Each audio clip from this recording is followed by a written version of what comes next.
So I just want to say it was so nice to touch base with a number of you during the tea. There were a couple Facebook friends I got to meet in person for the first time. So I've had friends on Facebook across the miles, and I got to see some people in the flesh, which was really, really lovely. Definitely heard about kind of questions about how it happens and how it gets started and how it's supported and how we got this far. And that's kind of what we're going to talk a little bit more about in the second half. So you guys were headed right in the right direction for everybody that asked those questions. Thank you. We're going to talk about how our community really was able to, incubate's not the right word, but to cradle and help to grow these spaces that are really a gift to a lot of us. They're spaces that are cherished for all kinds of different reasons. They bring us back close to family members maybe we haven't been able to talk to for years. They help us explore hurts that we didn't even realize we were carrying for decades sometimes. And so we're going to talk about kind of how we're able to create and hold up these spaces for folks to take advantage of. Yeah, so kind of what we wanted to do in the beginning is to really establish what is the system that we're responding to, what are the current values, and then how do we want to reframe them. And what I think it comes down to more than anything else is what we value. So there was a great question at the break or before we braked about what do we do when we work in a system that values risk management more than it values human connection, exploration, stories. So recognizing that, I think, is a really powerful way to begin. And then finding the values that we want to turn towards. So I think, do people have copies of the RLC defining principles? I know there's alternatives to suicide charters out there. If you don't have them, we're going to talk about them. As we talk about alternatives to suicide, we're going to talk about each of the defining principles of the Western Mass RLC. So if you don't have them, that's cool. You can also get them online. So what is the Western Mass RLC? Lisa had mentioned that a lot of the times we get referred to as the Western Mass Recovery Learning Center by people who are less familiar with what we do. But actually, the Western Mass RLC stands for Recovery Learning Community. And one of the things that we like to say is we call ourselves a community rather than a center because we're about people rather than places. So we are about relationships, human relationships where we're both connecting, where we're on an even playing field, where no person is like fixing or responsible for another. We're about creating these connections, and we do them in alternatives to suicide groups, which we're going to talk most about. But you know, I was talking about my work on the forensic unit. Some of those people in that unit that I talked to have been on that unit for years. One of the women that came to a group I was doing there had been there for 20 years. So what's really powerful for folks on that unit is to know that, hey, even though that you're locked in this space, you are still a part of the Western Mass Recovery Learning Community. You're an important part of this community because when we come together, when we gather, and we hold those important RLC values like self-determination, respect, optimism, that we are a part of this community, and you're a valued part of this community.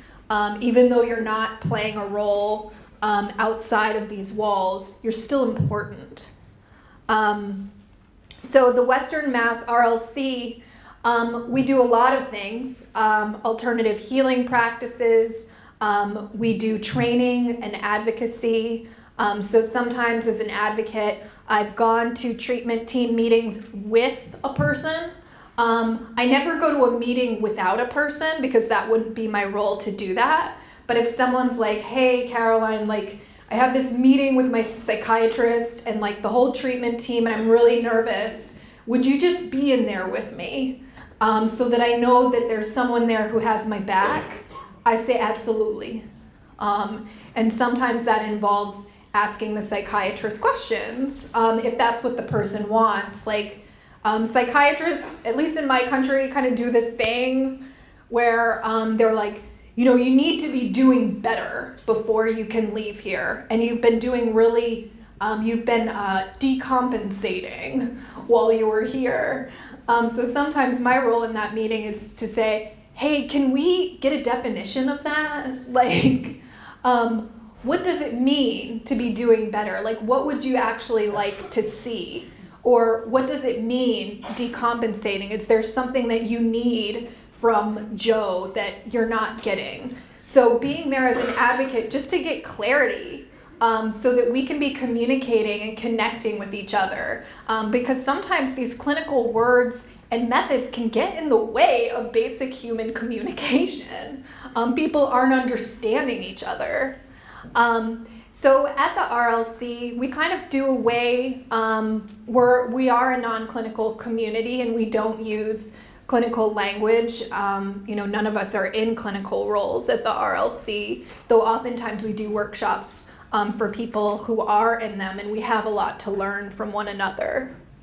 And finally, one thing that I'll add, because I think it might be hard for a lot of people to read this slide, essential to our work is recognizing and undoing systemic injustices, such as racism, sexism, transphobia, and psychiatric oppression. So we very much identify as being a part of a human rights movement. Did any of you guys see, like, the day after America's inauguration day, a lot of women, like, out in the streets, different places, maybe wearing some pink hats? So a lot of us at the RLC supported one another to get there, to get to women's marches. And we've also done a lot of direct action work around issues that directly affect folks with psychiatric labels. So I know it's always exciting when someone like comes to an Alternatives to Suicide group or gets involved in the RLC, and I'm like, so, you know, it sounds like you're really passionate about ECT and the damage it did to your life. Would you like to go to an action to raise awareness about that? And they're like, hell yeah, I can go yell in the street about what happened and like maybe make a difference. And absolutely. So a lot of people that come through our community get to have that experience of direct action advocacy and really find a life of passion. And we don't think that's like a distraction from what we do. It is definitely in the spirit of what we do, talking about those issues, challenging them, supporting each other in our groups. If we're dealing with things like police brutality or poverty, and then also going out together and trying to make a change, because that can make us, you know, help us tap into that strength that we didn't know that we had. New slide, also with very small words for those in the back. I've mentioned before how we kind of started out as a very small idea. And even before we were funded, that idea had really grown enormously and become quite a large idea. Our community is funded through the Department of Mental Health in the state of Massachusetts. And it's really interesting because the process under which that happened really involved a lot of us from the outstart. So we had a group of folks that came together. They were called our guiding council. They exist to this day, and they're kind of our oversight committee.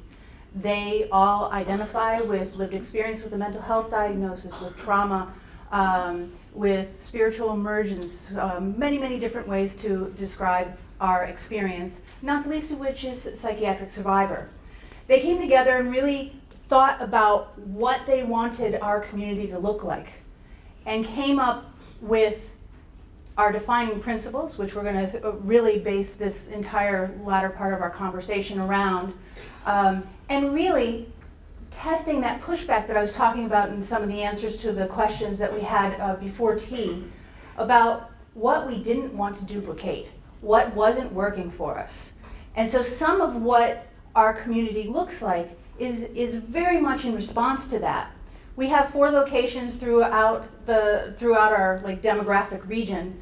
None of them have common hours, like 9 to 5 hours. None of them are staffed all the time because it's not about the place, it's about the people. So oftentimes the center might be closed, but there's something RLC-like happening.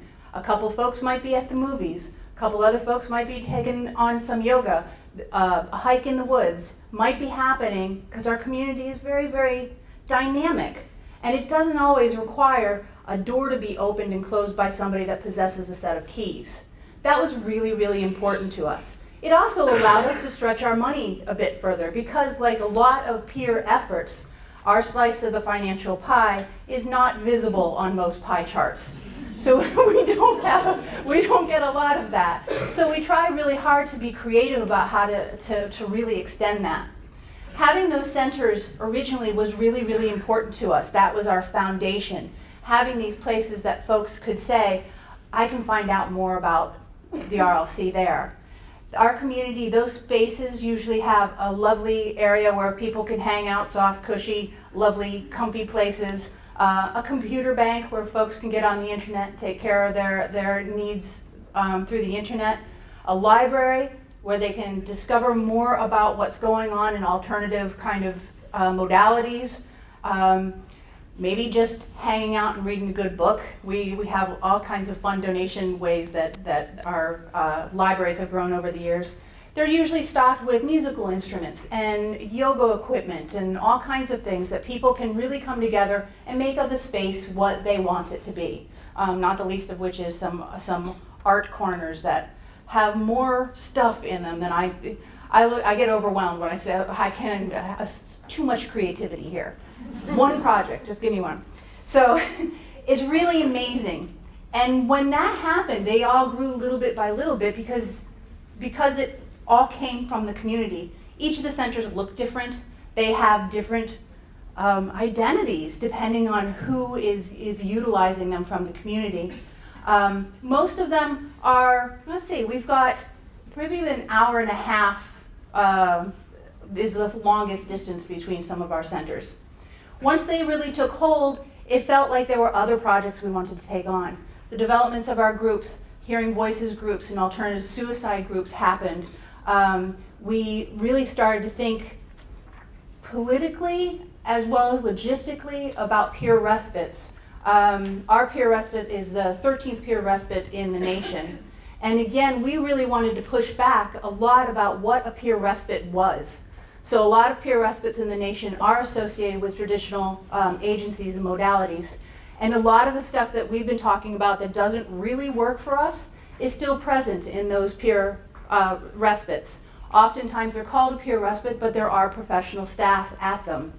Those things didn't really work for us, so we really pushed back, and our respite actually will look and feel very much like our alternatives to suicide groups because there are no professional people in a house that actually looks like a house. It's in a neighborhood. There are not locked doors.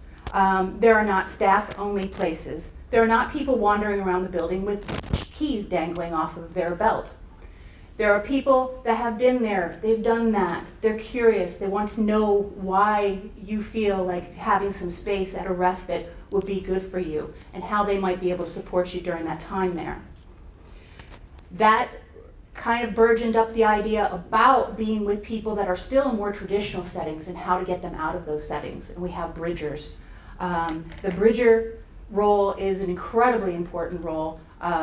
They won't admit it, but our bridgers have capes. They're superheroes.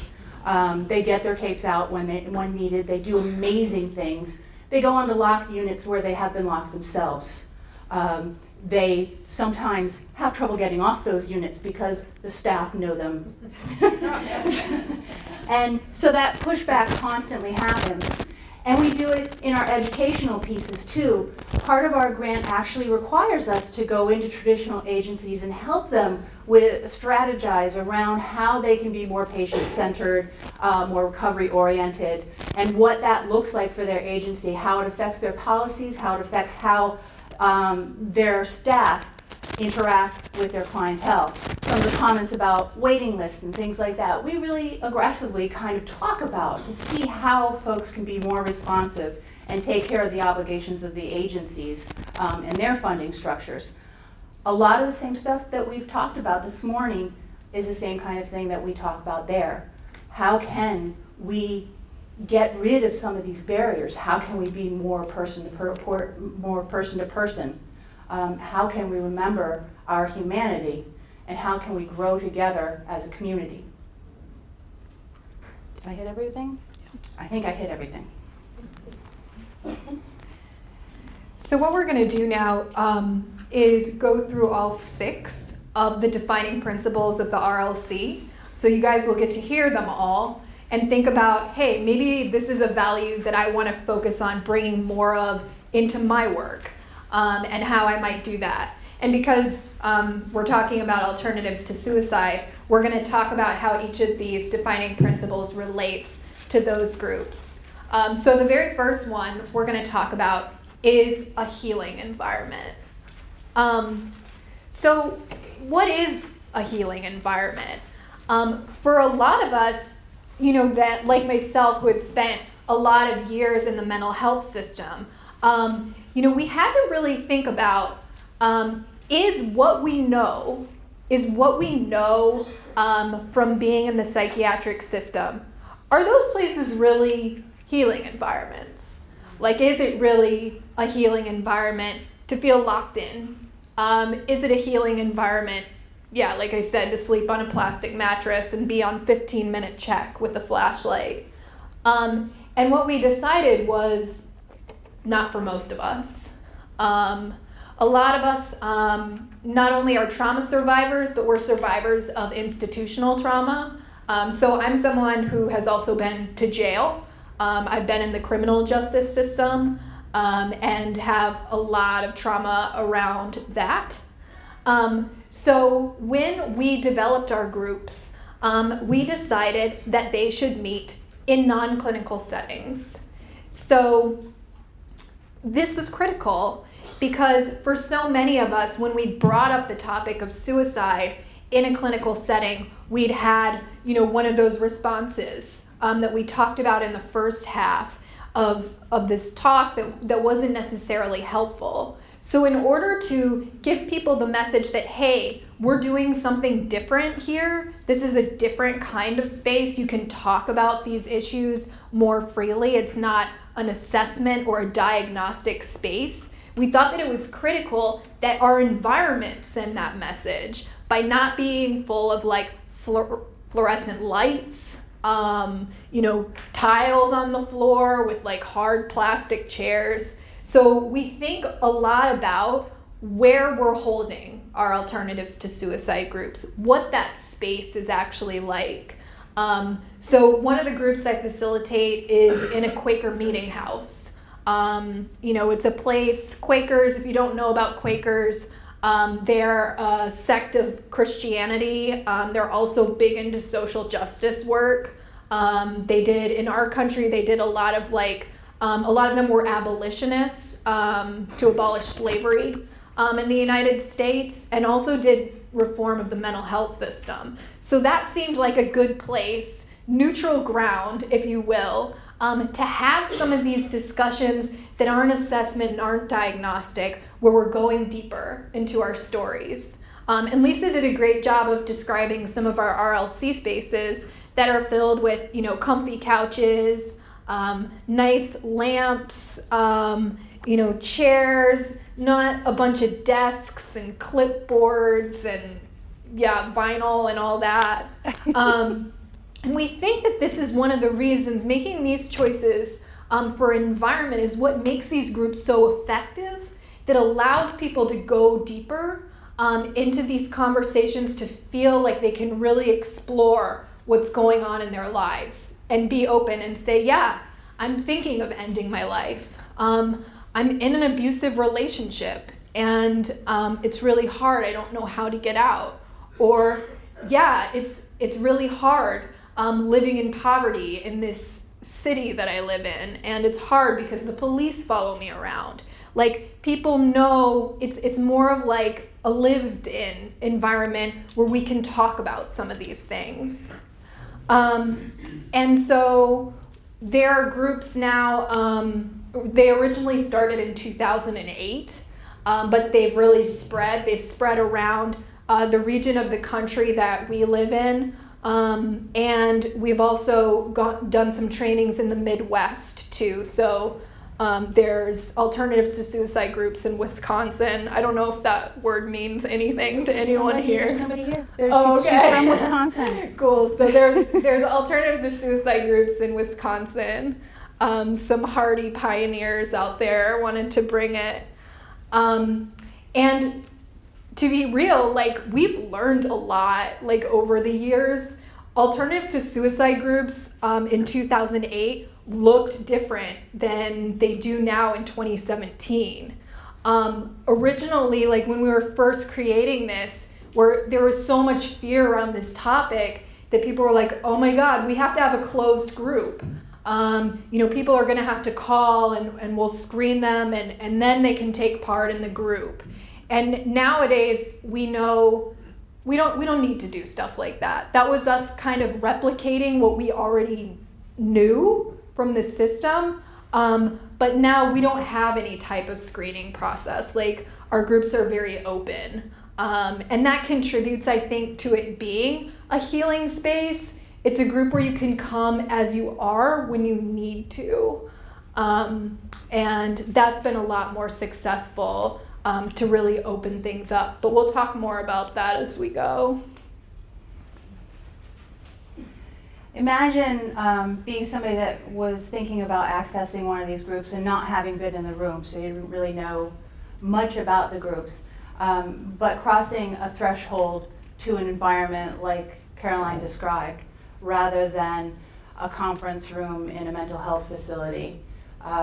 You might get a sense, even before anybody introduces themselves, that you've walked into something very, very different. And that all by itself will put you in a different place than probably all of the emotion that it took to get you there. You'll be able to take a deep breath just in that moment, just by having a welcoming environment. The environmental piece is super, super important to me. I was really lucky to have the opportunity to design what a FIA looks like, and it's just the most amazing compliment to have people say, I felt like I was staying in a hotel, or I felt so welcomed, and I felt like I had my own space.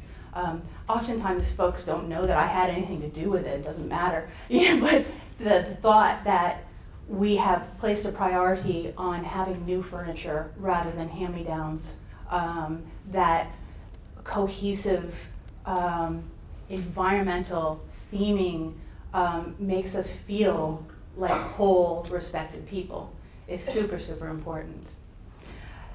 What that often leads to, where are we at here? This one here. Is creating a place where we can kind of start to recognize our sense of self-determination and personal strength. Again, oftentimes before anybody's even said too much. We might have figured out where the tea is and gotten ourselves something to drink and maybe found the place in the room that is the best for us. I like to see the doorway. I'm not comfortable if my back is to the doorway. And so doing all of those things, those are all self-determined things. One's coming to the group is self-determined. We were mentioning referrals. We love it when folks in more traditional settings say there's a group that you might think about attending. But that's really where it ends. Give them a brochure or whatever. And then that it's on us as people to come together just like everywhere else. That's the kind of music I like.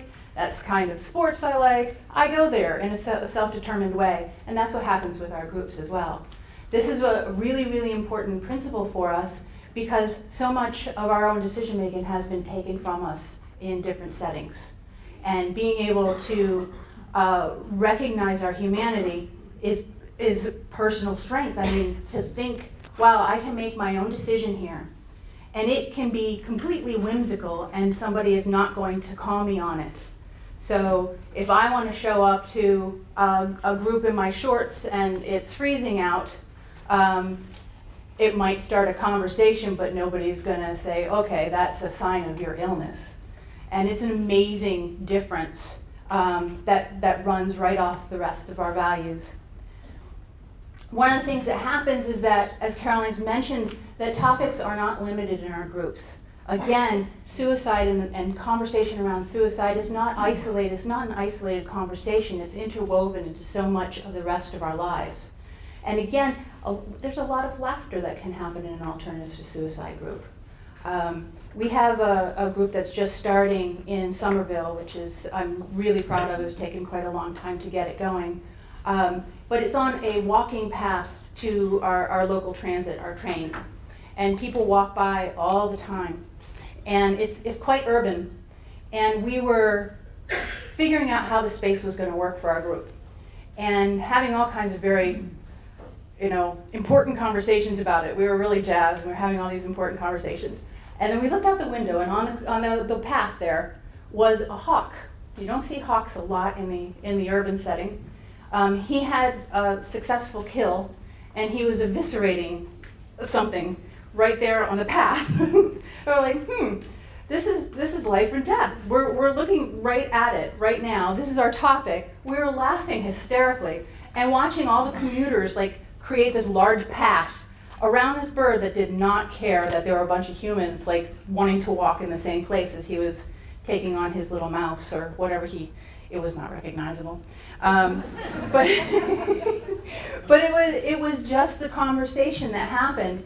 And I think within that week I got an email from one of the people that had taken part in the planning session, and they said, if we can laugh at gross, disgusting nature happening on the concrete there, this is going to be an awesome group. And I thought it was a really interesting reflection and very telling about how we come together with no expectations of one another other than we're going to be with one another. Yeah. Yeah, and just to be clear, these are not groups that are specifically for suicide attempt survivors. So sometimes I go around to conferences, I meet folks in the lived experience world that really have that identity of an attempt survivor, and they say, I like what you do, I want a group that's just for suicide attempt survivors, a peer support space. And I say, well, maybe think about that. Think a little bit about what that might look like. Are you gonna stand at the door and ask people, have you tried it yet? Have you tried? And maybe when you have, come get back to me. It's a little bit ridiculous, right? When you really sit and think it through, but it's important to state, our groups are for people that also are grappling with the thoughts and might not have I think for some people, a suicide attempt is very much a spectrum anyway. So yeah, just to make that really clear, because I think there's some folks that get confused. Mutuality is a value of the Western Mass RLC. when I first read that word, I'm like, that's kind of a big word. What does that actually mean?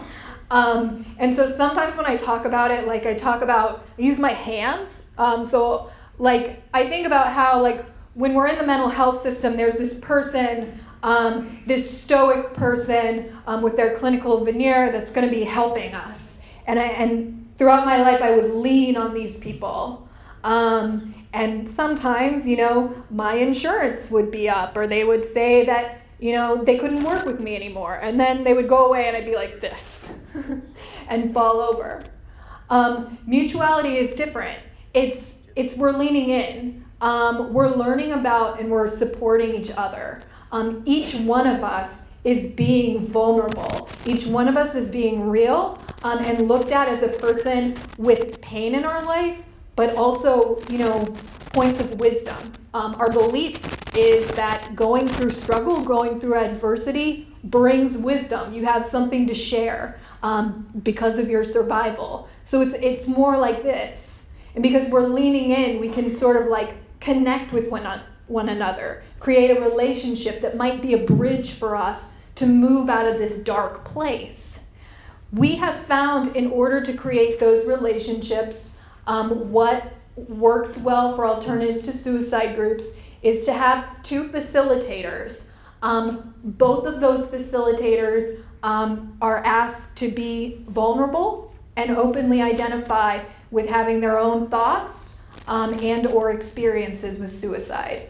So this is something that's different, for example, from the Hearing Voices Network, where there's some great HVN facilitators out there that might not have voices or visions. With our groups, because of the additional levels of taboo around this topic, we do ask that facilitators identify.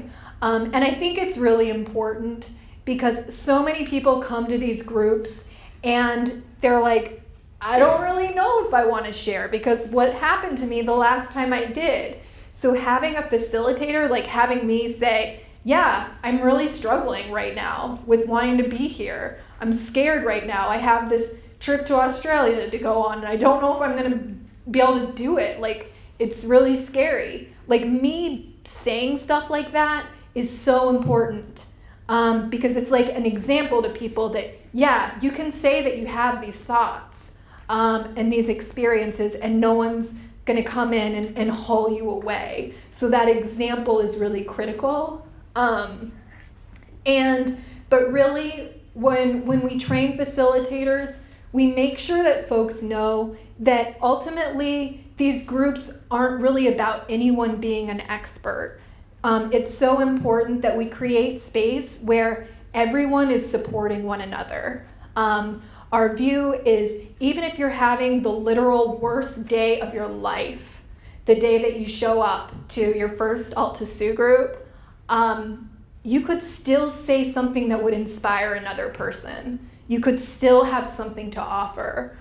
So we make sure that our spaces are one where it's not like a therapy session where there's a therapist that responds to everyone and people check in and then the therapist tells you how you're doing.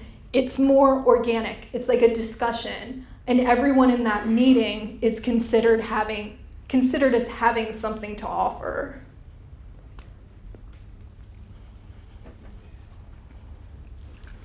And that brings us to optimism. Optimism's a kind of a funny one because a lot of us don't necessarily attach ourselves very much to that word. We've been through some pretty crap stuff, and optimism just feels like one of those froofy words that some clinician's going to toss at us. So oftentimes this is a word that folks really wonder why it is hanging in a peer value system. And it's kind of funny because oftentimes what happens when we're talking is that somebody in a really, really hard place will offer their own, glasses half full. We kind of do that automatically. And oftentimes when we don't do that ourselves, somebody listening to us will see that in us and offer it to the group. And that's really what optimism is. It's having curiosity about what makes us tick, what our stories are, why we come together. Is very, very different than kind of shutting down conversations with fear-based approaches and closed questions, where everybody just kind of looks, ends up staring at one another and maybe looking at the person with clipboard. It'll end up being an entirely different conversation. Emphasis is made on making meaning of our experiences, and again, that might be very similar to a Hearing Voices group. I think it's interesting, Hearing Voices, I think research-wise, anywhere from 4 to 12% or so of the human population experiences hearing voices. I was talking to somebody during tea about how many of us actually think about suicide sometime in our life. I think I've met one person in my entire life that I really truly believe has never thought about suicide. I think we all think about it at some point in our lives. We may not get to a place where it feels like one of our only options, but it's a very, very human thing to think about suicide. And so asking that our facilitators be vulnerable in that way and share their thought process around it makes a lot of sense, because that will really, really work the bond in a group in a way that just doesn't happen. This is one of the most taboo topics our community has right now. It's really frustrating for me. I sometimes when I think about death, it feels like an ascension to me. It feels euphoric. It's not scary, and it's philosophical. I want to talk about what other realms may exist, and to have that conversation shut down for me makes it look all the more appealing. And so a lot of times I will come from this very optimistic place and get shut down by folks. It's like, wait a minute, I really want to talk about this. Sometimes the only way I can do that is to grab some of our books of philosophy, maybe a little bit of Shakespeare. Back when there were really generative conversations around suicide as a part of human experience. That is an incredibly optimistic conversation.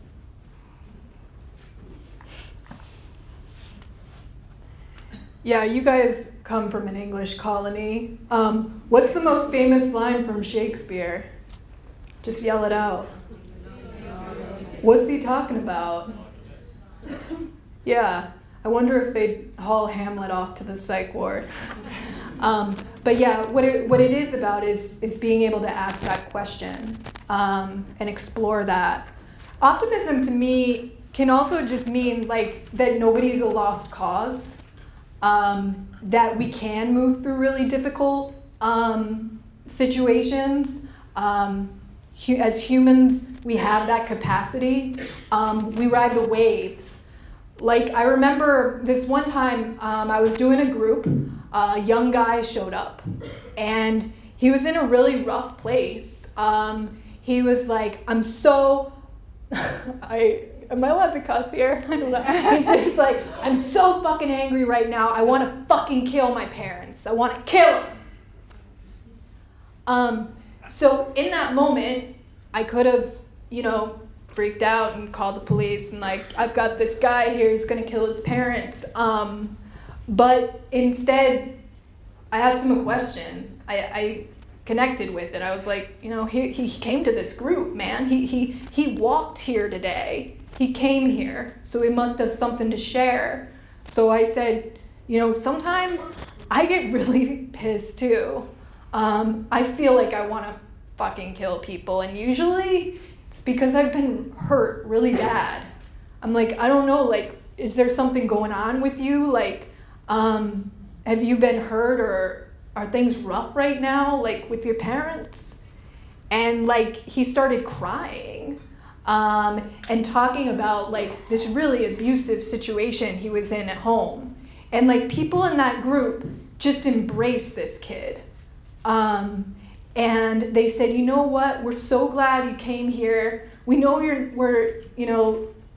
we're not family, but you kind of chose to be with us. So maybe we're like a family of choice. Like, what do you need from us? Like, is there anything we can do? Like, can we get you some coffee or something to eat? And it was really powerful. We were able to talk through. Other people in the group shared about what it was like for them when they were super angry, when they'd been hurt, when they'd been abused. And we were able to have an amazing group. But if I had been less optimistic and been like, oh my God, I gotta get, the police in here, we wouldn't have been able to do that. So optimism can look like that as well. And so what we're really trying to establish here alternatives to suicide groups, they're not really about fixing anybody or providing any kind of treatment. At the end of the day, what they're about is like making connections, not being alone anymore. And what's interesting you'll find is if you can get that like biggest taboo off your chest and on the table, it's such a relief. And like such amazing connections can develop. Like when we put the small talk down and we start getting real, like it speeds up that process. And so we allow these real human relationships to develop. So the town, one of the towns I do a group in, the one in the Quaker Meeting House, that town also has a DBT group that meets. So sometimes people will go to both, and then they'll come to the group at the meeting house, the Alta Sioux group, and they'll be like, so are we allowed to be friends with people in this group? Like, are we allowed to exchange numbers? Because then the other group, we're not supposed to do that. And I'm like, of course, like, you know, feel free, like, you know, often people will go out to coffee afterwards. We even have an email list for the group. So if somebody wants to go to like a drag show or a punk show or, you know, check out some kind of like protest or public event, they can put it on the email list and let other people in the group know, hey, this is going down. Do you want to come with me? And that is a lifeline for people because we don't live our lives in hour-and-a-half increments. Like, you know, we need a rich life. We need things to look forward to, like things to do. And so for a lot of people, this group becomes a huge community for them. So that's why we have the statement on here, the important value of alternatives to suicide is that we can participate in times of sorrow and of joy. Because if we're really real, isn't that like most days? Like most days we have those moments of sorrow and of joy. So this isn't a place where you only come when you're struggling. Come when you're in a good place. Share with us what got you there. Like hang out with us. Let us know. Like, you know, share with us all of yourself. Because at the end of the day, like people are complex. You know, I meet people that on one hand, you know, they want to end their lives and that's very, very real for them. And then on the other hand, they really want to see the next episode of RuPaul's Drag Race. And it's like, or they really, really love their kid or their cat and they're holding both at the same time.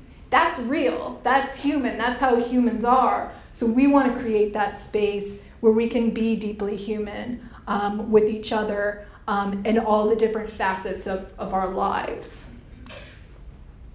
I thought you were going to tell a story about Austin. Tell a story about Austin.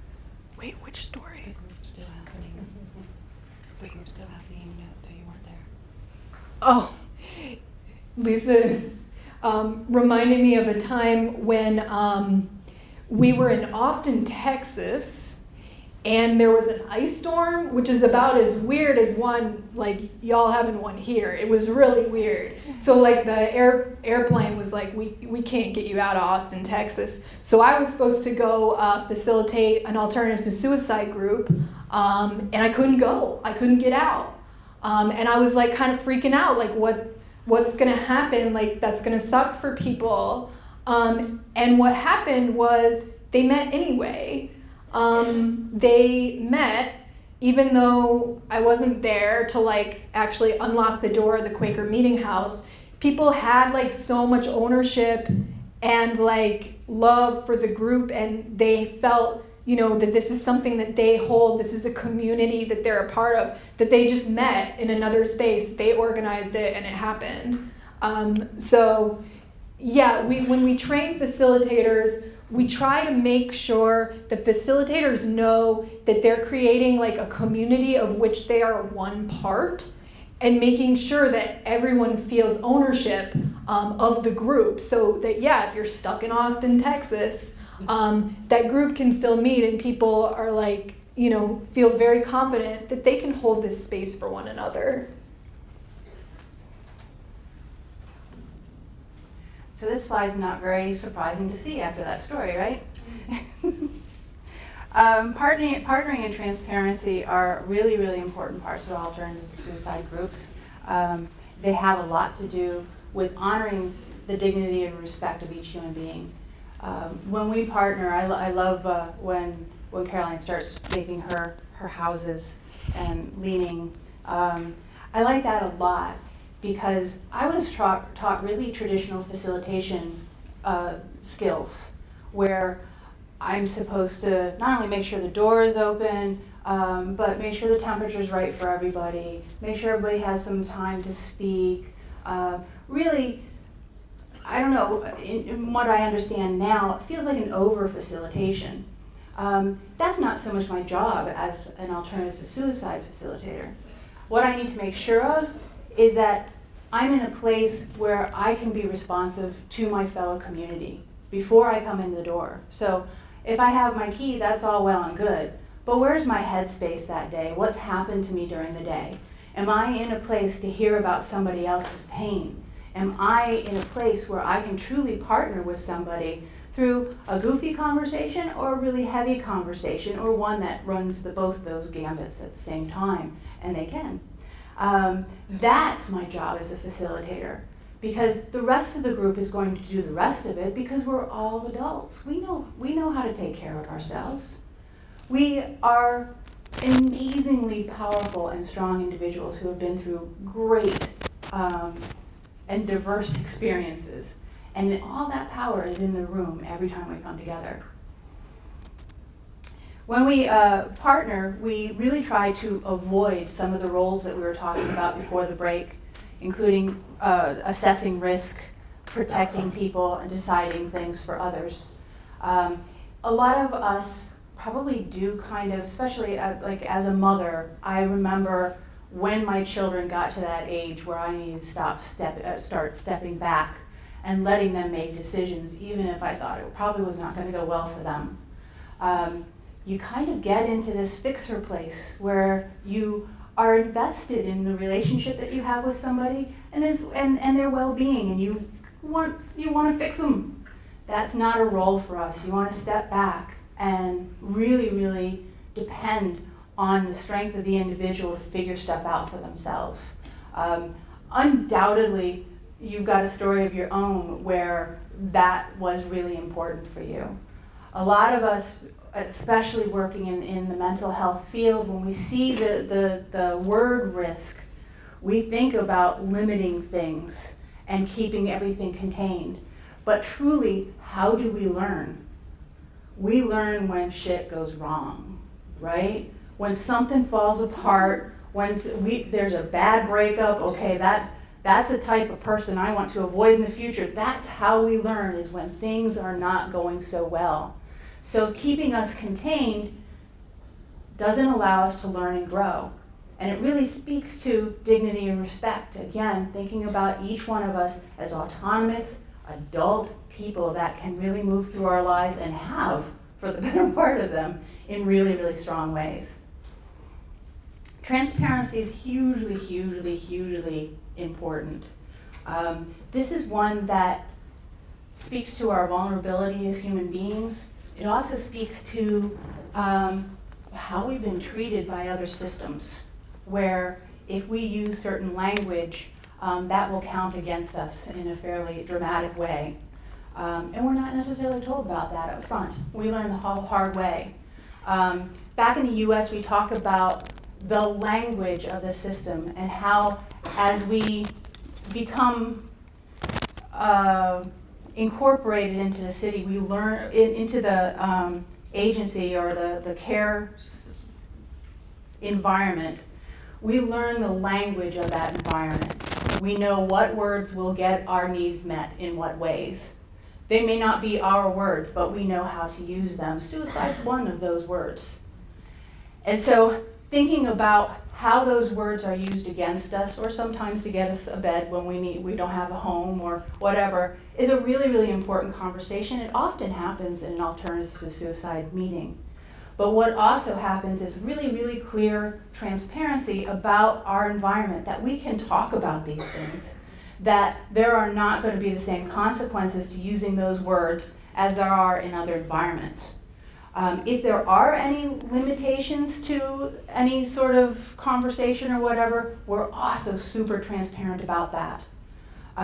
Oftentimes, it'll be just something as organizational as realizing that you're coming up towards the end of the group and the conversation's gotten really, really deep and meaningful. And just putting out there that you've got about 20 minutes left. That's a very transparent and respectful thing to do when stuff is getting heavy. So that kind of stuff is really, really important. It was super important to me as far as building a foundation of trust with a bunch of people I didn't know who wanted me to talk about something I didn't talk about with anybody. If folks didn't have those conversations, sometimes I wasn't involved in them. Sometimes I was just overhearing somebody reassuring somebody about what safety was for them, which I think is a really interesting conversation in its own right, but that we can use words in really, really valid ways, that we can define them ourselves, and we're not going to have a phone call made to an ambulance, that we're not going to have those things happen to us. I just overheard that, and it was a foundational moment for me to think that I could speak freely. I used to kind of plan what I would talk about when I would enter the agency. I would kind of like, okay, this is what I need to do to get my needs met. I have to maintain my status with this agency so I can get the benefits that I'm getting. So I will have this conversation today because that feels safe for me. That was all about getting my needs met. It wasn't about healing. It wasn't about moving through the pain that I was in. It was another 50 minutes that somebody got to bill for, and I got to maintain my standard of living at the time. And that completely changes when you add in ideas and concepts of dignity and respect. So we're kind of running into your question time. I'm sorry for that. So we'll open it up now. Is that cool? Okay.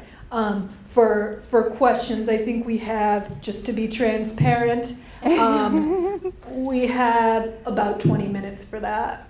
I think we're going to start with a question that was posed in the budget Okay. at the last session. Can you repeat it? Is it going to get repeated? Yeah. Okay. All right.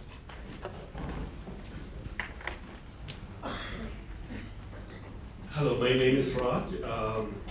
My question is about optimism.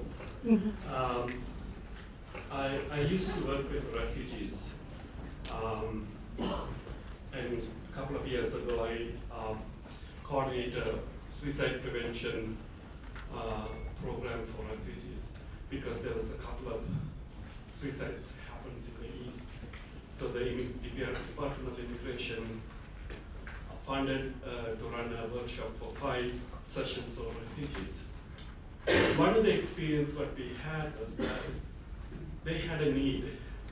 They need a visa, they want to be a resident, and they felt they are not really equal to a counselor or any other citizens here because they are not citizens. Mm-hmm.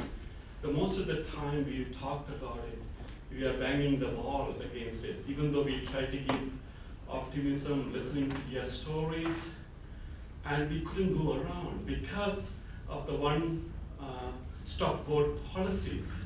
It's basically cut down. They said we are not going to give the visas, and I'm sure you will have the same problem with Trump in the U.S. now. Yeah.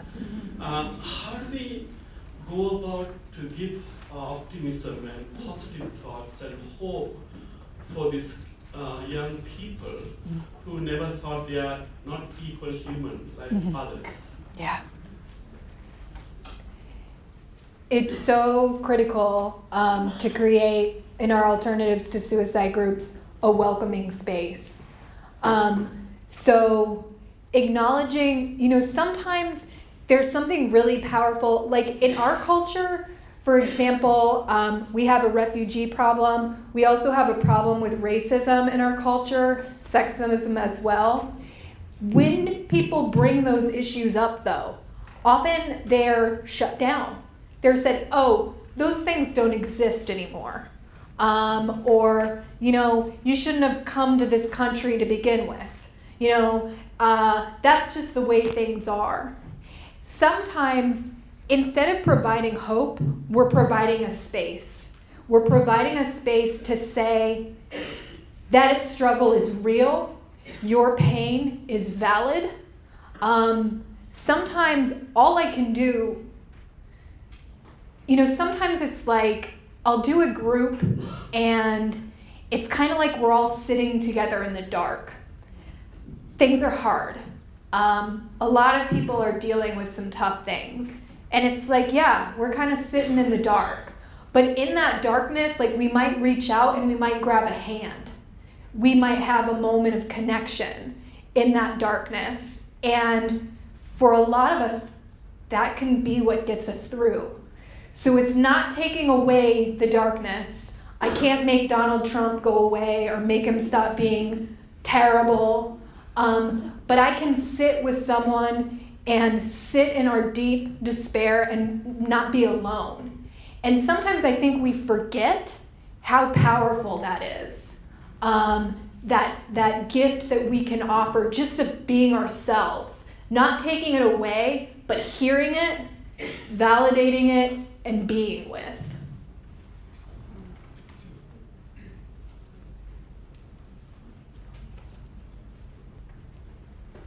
Hi, my name is Nita. I'm from the Samaritans, which some of you in this room might have been Samaritans before.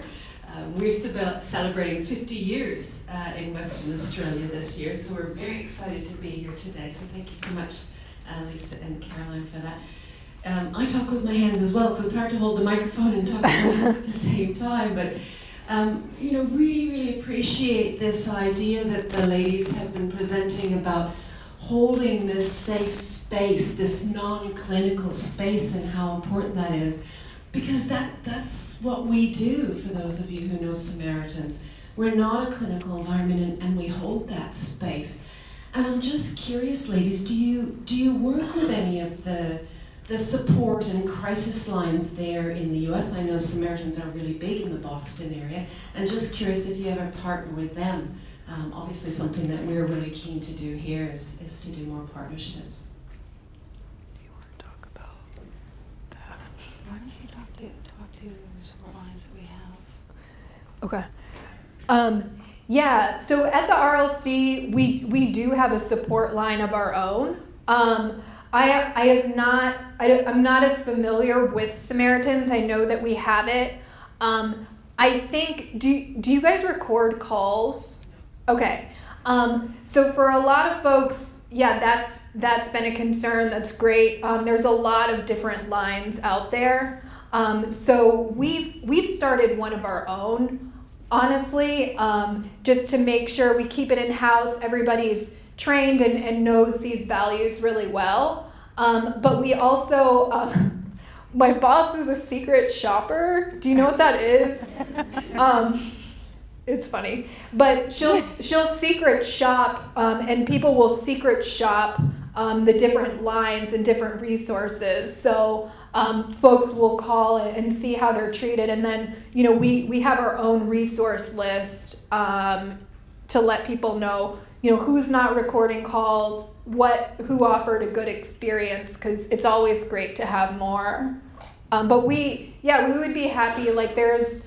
In Vermont, the state north of us, there's an organization that Lisa mentioned that does a lot of telephone support, and they have us come in and we do spend a couple days together just practicing having conversations that relate to suicide, to get like really comfortable with it, and figure out what comes up for us when this topic comes up. What do I need to be aware of? What are my fears?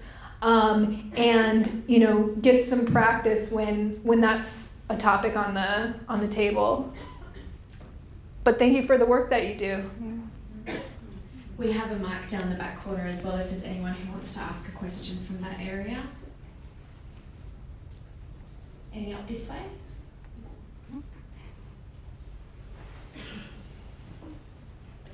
Hi, my name's Marianne. You talked about, I guess, deeper existential issues like be or not to be, things like that. And we talk about trauma and healing. One of the areas that I work in is, I guess, is genetics, and I know it's sort of crossing over euthanasia issues. But if a person presents who may be facing, I guess, trauma in the future, like losing all the faculties and things like that, is there a space where, I guess, the choice of life or death is validated? Mm-hmm. I love that question. Thank you. That's a huge conversation in the United States. We've gotten really good at keeping people barely alive, essentially. A lot of us will be lingering in lives that we no longer feel are worth living. That conversation definitely comes up in our groups all the time. We've had people that's their place. They continue living, they come back week after week after week still talking about wanting to be dead. And it is that conversation that in part sustains them, I think. And then there are other folks that change their minds somewhere along the line. But the most interesting conversations I've had with folks are people that are thinking about euthanasia and how they want to have control over their lives. And for me, that's a personally very important topic. And that seems to me to be the one piece of power that I always hold, is whether or not I personally live or die. And sometimes even when I'm feeling very, very hard, very, very useless, I think, is often when I feel very, very I don't even have words for it. Useless is usually how it is, but it's amazing to have that power. Like, just the power of life or death might be what keeps me moving into the next day to figure out how I can pick up the rest of my pieces. Having a conversation with loved ones around death and critical illness and things like that are super, super important. And I found that the skills that I've learned through alternative suicide, hearing voices, just being with folks, have made it really enriching to have those conversations with entire families around what it is for somebody to essentially lose that power that I feel so important about having. To have an illness take that power from me scares me to death. And death itself doesn't scare me, but having that power taken from me is incredibly frightening. And to have people share in that vulnerable way around what it is for them, because it's actually facing them, has been a huge gift for me. So that definitely happens. There are several communities, other communities that have that conversation as well. A lot of them happen online in the United States, because we do have legal considerations that we run into there too. But thank you very much for that question. Yeah, I'll just add, one time I had a guy, he was a consistent attendee of the Alta Sioux meeting in Northampton. He came to group one day and he's like, I'm dying. I just found out, like, I have this rare blood disease and I'm gonna die. And it was really interesting because you would think that people that have held conversations about death for months would be able to hold that one. But what happened was people were like, no, you're not dying, Bob. Like, have you tried raw food? Have you been to the Mayo Clinic? And I had to be like, whoa. I was like, wait, Bob just shared something here. Like, can we give space for Bob, like, to talk about, like, what's going on, like fear, anger, like whatever it is, like, let's hold this. But like at first people were like, whoa. And I think now it is a conversation that people can hold, but at first it was like, wow, like there wasn't space for him to talk about his feelings about the fact he was dying. People couldn't hold that for initially, and then they were able to. Eventually he did die. And all of us were with him towards the end of his life, like visiting him in the hospital and stuff, and we're able to hold that. But yeah, I think, the synagogue I go to, we have death cafes. Do you guys have death cafes or know about the death cafe movement?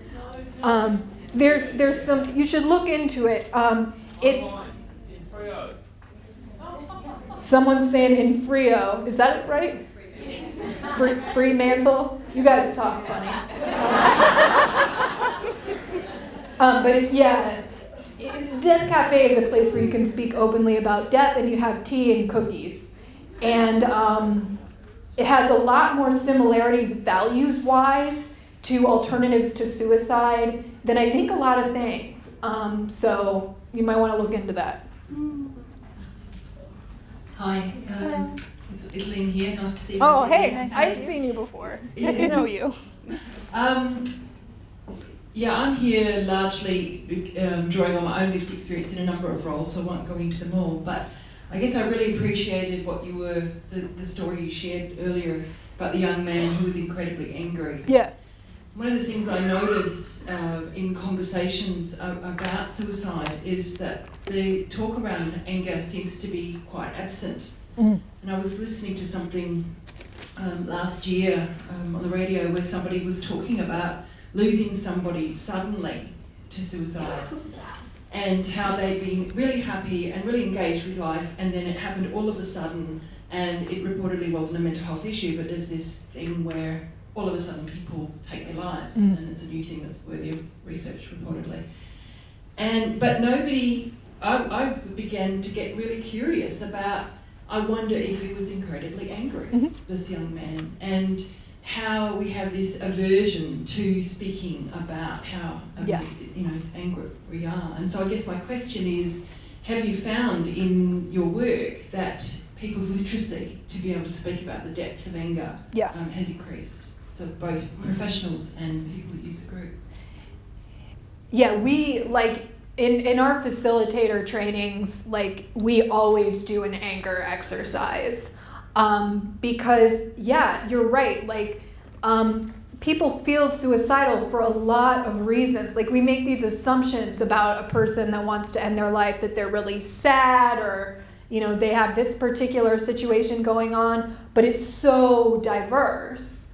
When we do trainings, that's a big piece of it. No one gets to leave until they practice sitting with anger, because one group, I turned a chair over. I let them see my angry side, and then it was all right, we're gonna sit with that and be with that, because it's critical, right? But yeah, so many people, I just did a group on Monday where someone came to the group and she was like, I'm so angry at my boyfriend. I know I'm crazy, my dog died and he wouldn't hang out with me, and I'm so crazy, I'm just so furious. And I'm just like, can I ask why your anger isn't as valid as your sadness? Can I ask? Because she was able to say it's okay that I'm sad about my dog's death, but it's not okay that I'm angry that my boyfriend said he would support me and he didn't. And I'm like, can we honor both? And yeah, our groups need to honor the whole spectrum.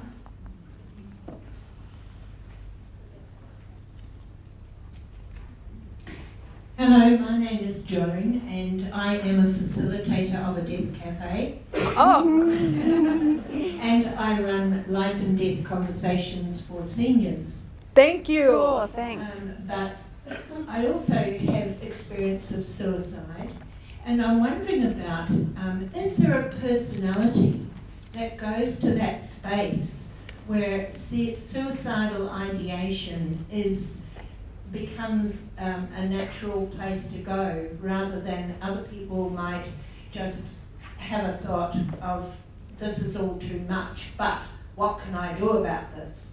Whereas other people will say, I've had it, I've done it all, this is the end.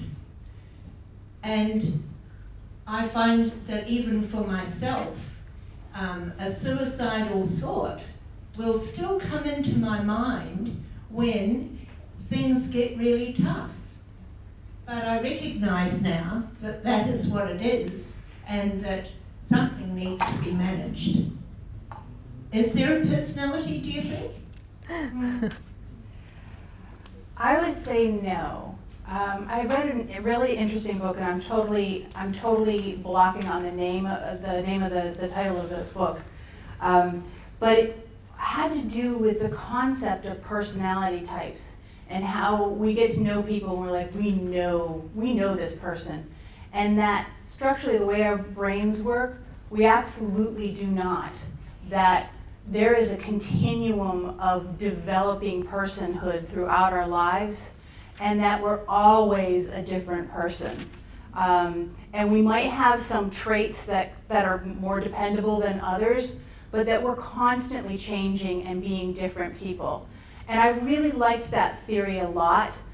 It gave a lot of weight to kind of the pieces that we understand through our work here, is that there is no limit to any person's potential. We can all achieve amazing things.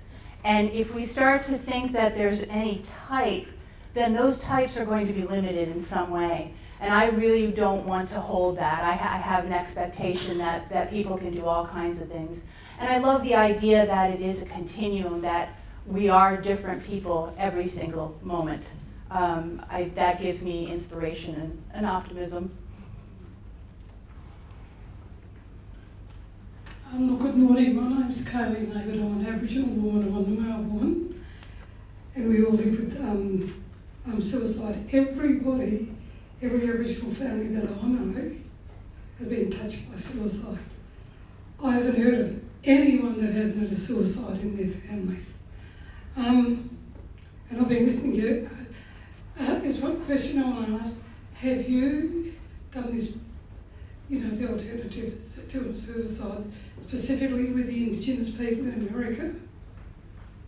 And the other question, how did that turn out?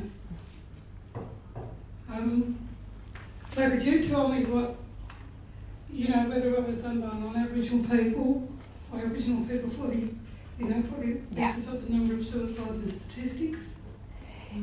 Yeah. So in terms of alternatives to suicide, we haven't done any trainings yet that are specific to one group. Like I mentioned we've done a veteran-specific Hearing Voices group, but I think it's an idea definitely worth exploring. When we talk about these values, and I have a coworker who is Indigenous and has a lot of intergenerational trauma, and is still learning to find the language to speak about it, including she's learning her native Aleut language to sort of reclaim that identity that was taken. Our hope is that, different peoples will see value in this, but also feel free to make it their own. To create a space that, has the values of alternatives to suicide, but maybe has something unique to their culture. Like, we don't have, for example, any alternatives to suicide groups that meet outside, but maybe some cultures would prefer to meet, to have their circle meet outdoors, or to walk while they're speaking. We don't have any groups that meet. Our groups tend to meet and sit, but maybe there would be in the future a group that's like, we want to talk about suicide, but we want to do it while we're walking a certain path.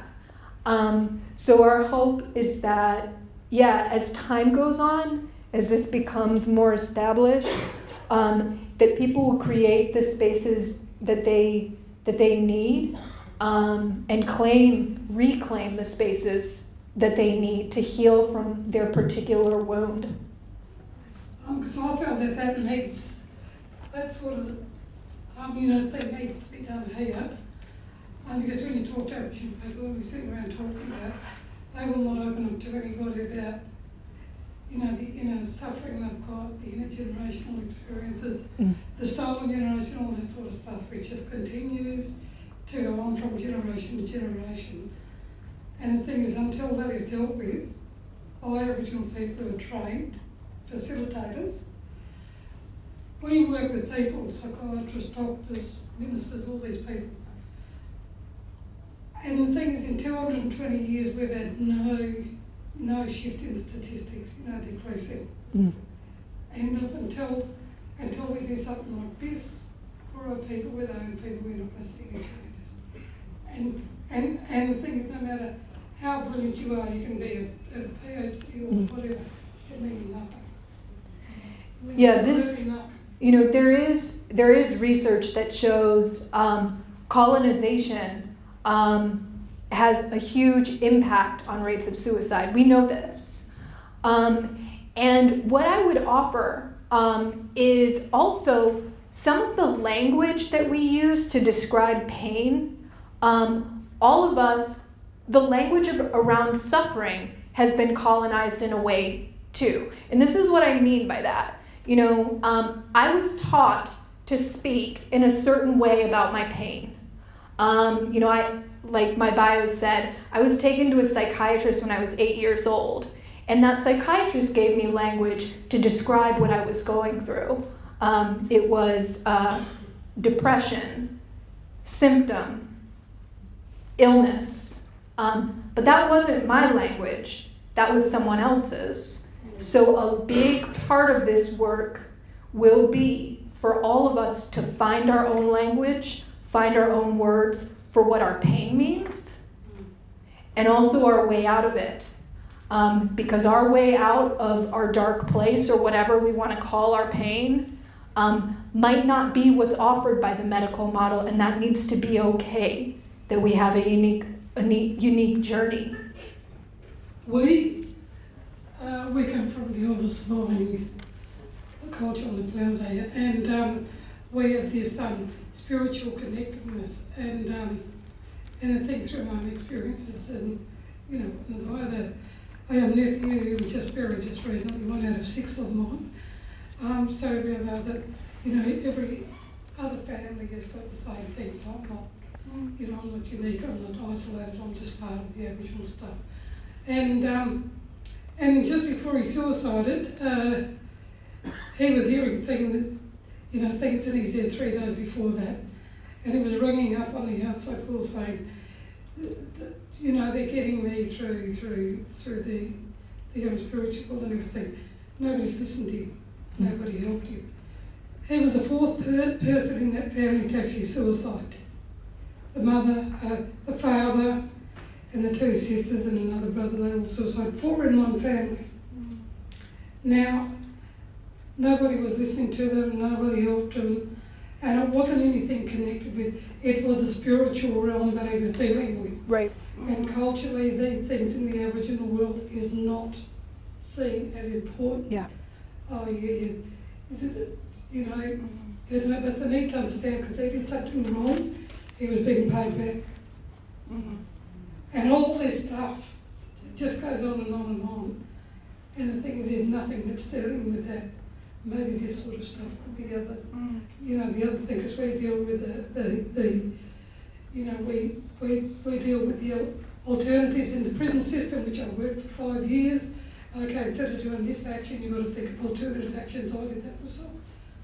And this is just another one of those things that may be an answer to moving it to, decreasing our statistics. Yeah. Done by Aboriginal people for Yeah, I just want to add, I'm so glad that you brought up spirituality, because for me, some of the deepest and most profound spiritual conversations that I've had have been in groups like this one. A lot of people, they've had that type of framework taken from them. So alternatives to suicide, yeah, we've talked about things like shamanic awakening. We've talked about things like the dark night of the soul, which is Christian mystical language to describe a period of darkness that we go through. And all of these things we need to provide the space, because if we want our groups to be places that work for all of us culturally, we need to allow space to really explore those different frameworks and welcome them. So yeah, we talk a lot about that in our groups, which I think is great. Like I was sharing with someone at the break, the last group I did in Springfield, we were talking about Vivekananda, who is Hindu, and the phrase that he used, the world is a great gymnasium where we come to make ourselves strong. And so as a group, we talked about this idea of living many lifetimes and the world being a place where we come to get stronger. And people were kind of joking about it, like, I'm seriously doing a lot of reps in the world right now. I have a lot to lift. I've got, like, my gym, is really intense, this workout on this planet. But we need to provide that space, absolutely. And I know that, we'll be meeting specifically with the Aboriginal community on Wednesday. Will you be able to join us for that, or? I didn't know you were meeting. I didn't know you were meeting. I'd love to join you. Okay. Yeah. Yeah, cool. I think we're just going to take one last question for the lady here. Hi ladies, like everyone, I'd like to thank you for coming all this way. My question, I'm Margaret, and I'm with a support group for people who've been bereaved by suicide, so we're sort of at the other end. But my question is about young people, children and young people. Do you have any programs for them, or are you working on anything, to sort of go backwards down to the younger stages of, communication with compassion for children, so that they don't have to reach the bad stages?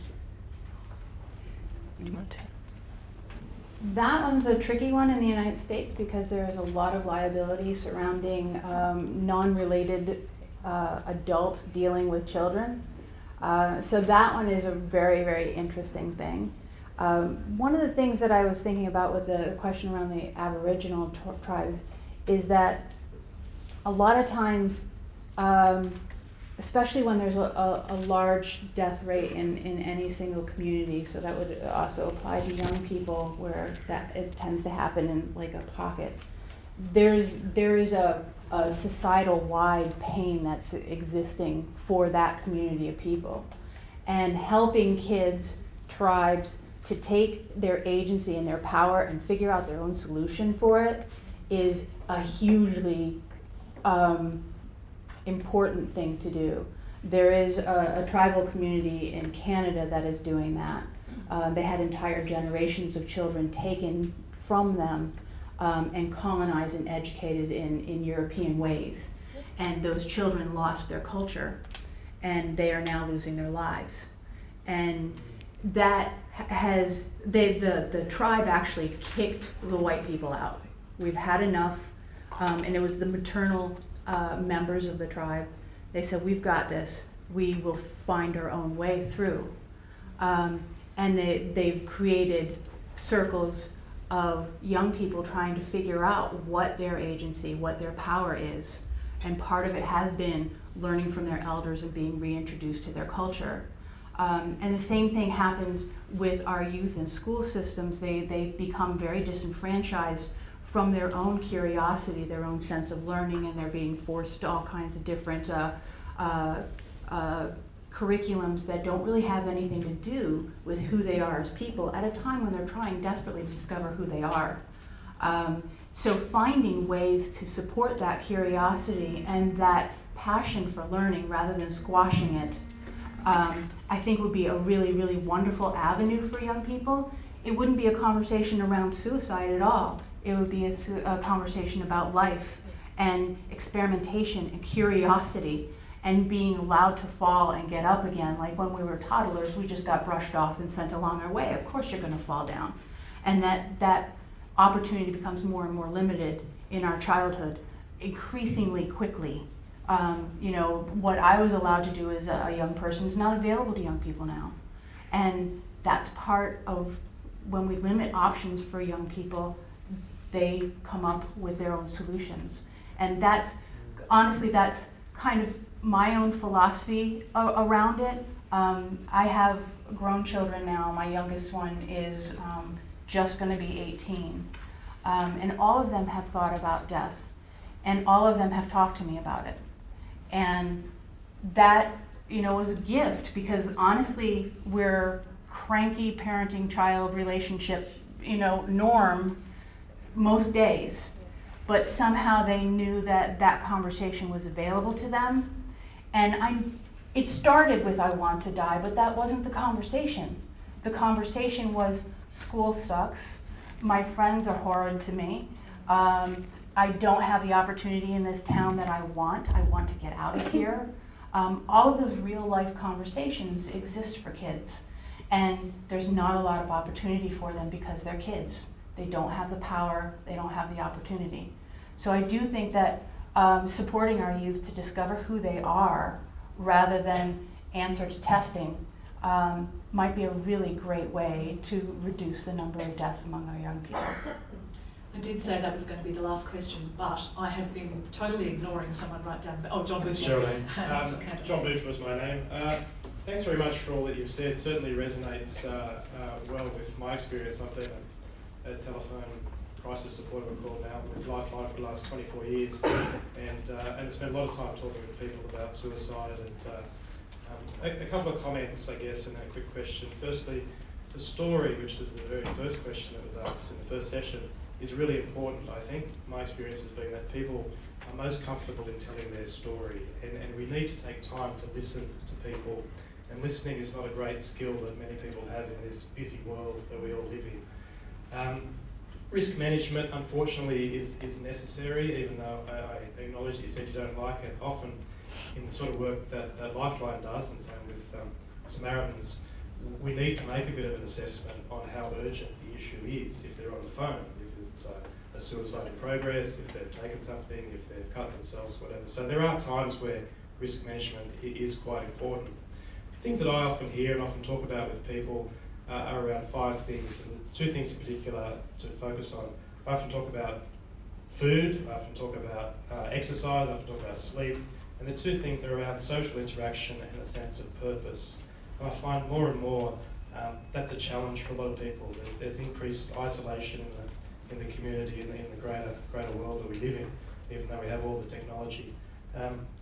And so I think that's probably what your program, your Alternatives to Suicide, gives, is that social interaction, that sense of connection, and hopefully a sense of purpose that a lot of people who are isolated don't. My question to you is, you facilitate these sessions, which is great. Do you feel it important that people have a lived experience in facilitating these sessions? Yeah, I mean, it is a part of our charter that we do ask folks to be open and vulnerable about their own experience. So to call what you're doing an Alternatives to Suicide group, people need to be able to say, come from a place of I, which I think can be really profound, to say, I feel, or, this is something that worked for me. I don't assume that it worked for you.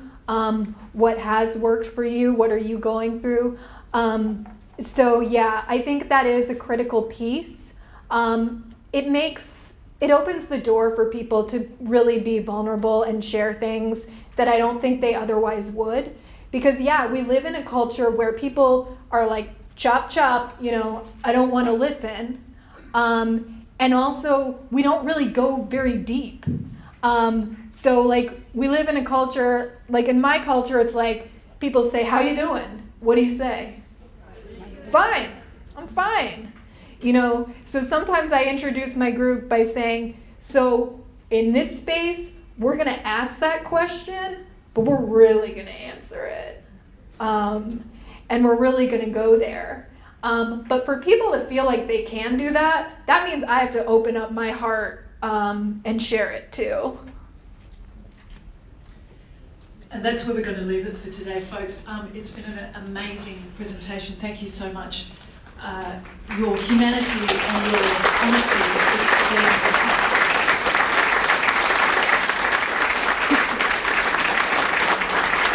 I really like the logo that you have with the boot and the flowers coming out of the top, because it seems like you've taken something ordinary, put it to a different purpose, composted all your experience and knowledge, and brought out something that's beautiful and flourishing, and that's going to keep on growing, so all power to you. Thanks. Ladies and gentlemen, that's it. I want to thank MercyCare, Lynn Millett and her amazing team, Joe Kalia, Anne Mountier, Leah, Chris, and all the others who I've not mentioned here who have put together today, and our partners for their support in today's forum.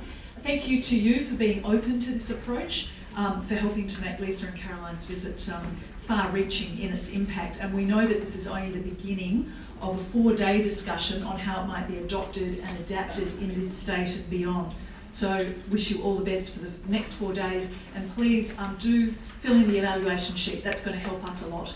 I believe that they've been passed forward round to most tables. Thank you very much.